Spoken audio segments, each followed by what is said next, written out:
Good morning. This is Dr. Timothy Scott Beck here at LifePoint Medical. It is Monday, 13th of 2023, and we're alive and well this morning. It's a beautiful Monday morning. The sun's out. It's a little cool. So let's go ahead and talk about some things today and get things on the road. So we've got our chronic care management and our RPM programs. The chronic care management is mainly for Medicare patients, and the remote patient monitoring is for anybody who's got blood pressure, blood sugar, or weight issues. We can utilize these services. They've been going great. It's really helping me to identify people who look like they're about to get in trouble, so we can intervene in a meaningful way to try to reduce the risk of chronic issues with patients. So it's going real good. I want to thank you in advance for your participation in these programs. It works, and we're just trying to use it the way Medicare and the insurance companies want us to use them. So I appreciate that in advance.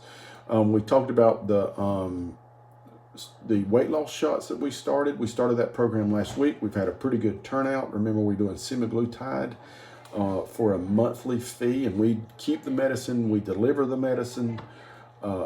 We actually give you the shot. You come in here and we'll give it to you for a flat rate that's going to be affordable for most people.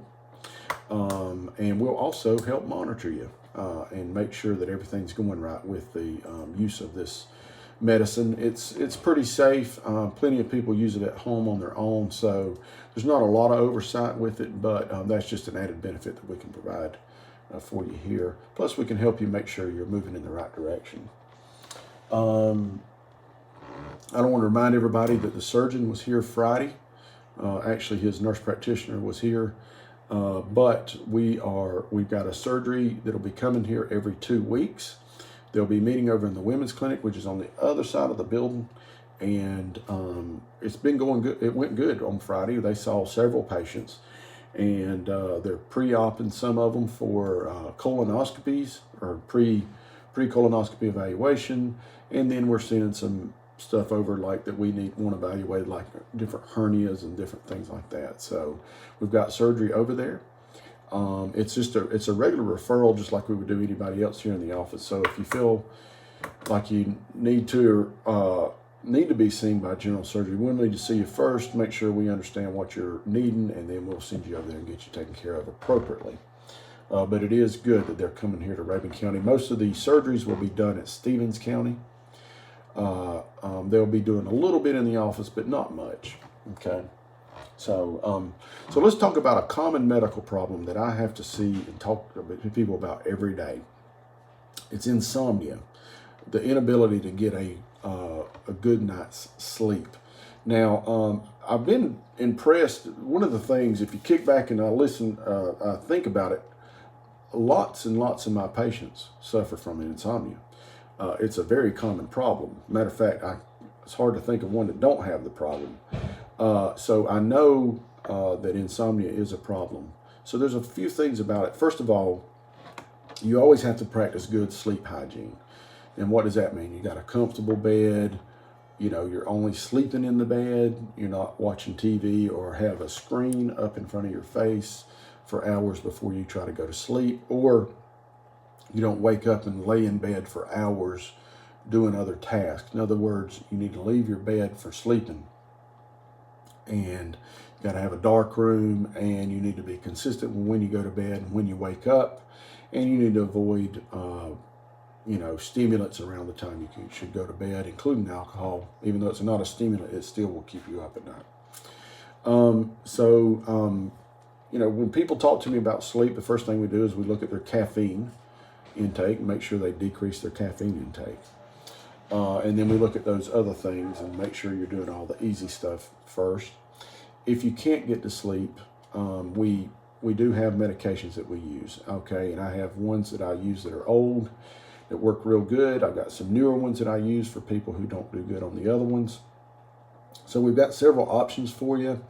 The debate is a lot of times, well, this medicine that you're giving me for sleep has a long list of things that could go wrong with it. And I look at that and I'm like, well, not sleeping has a long list of things too that are not good for you. Okay, so it is important that you sleep. So we do use medicines at times, and we can talk about that, and I can scrutinize what you're doing and help you decide if a medicine's appropriate for you or not. But cutting out caffeine, starting an exercise program, practicing sleep hygiene were the things we talked about. So first things I would start if somebody has a sleeping problem. The interesting thing is, the thing that I've been studying the most is it's so prevalent, it's everywhere. Do we have our whole sleep cycle wrong anyway? And I've studied that because I think we changed the way we sleep when we got electricity, like 100 years ago. And I don't know if we are kind of going back to the way we slept originally. The first, this is just 100 years since we've had electricity. Well, we had a long, long time of humans being around before then, and I think they slept different than we do now.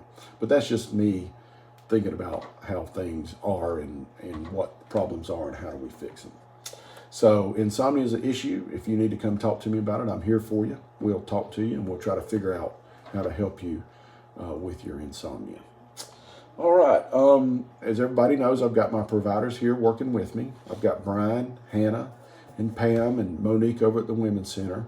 They're all doing well, and I think people are understanding how we're kind of doing things now, where I'm having the providers see the patients, and they see a third of the patients.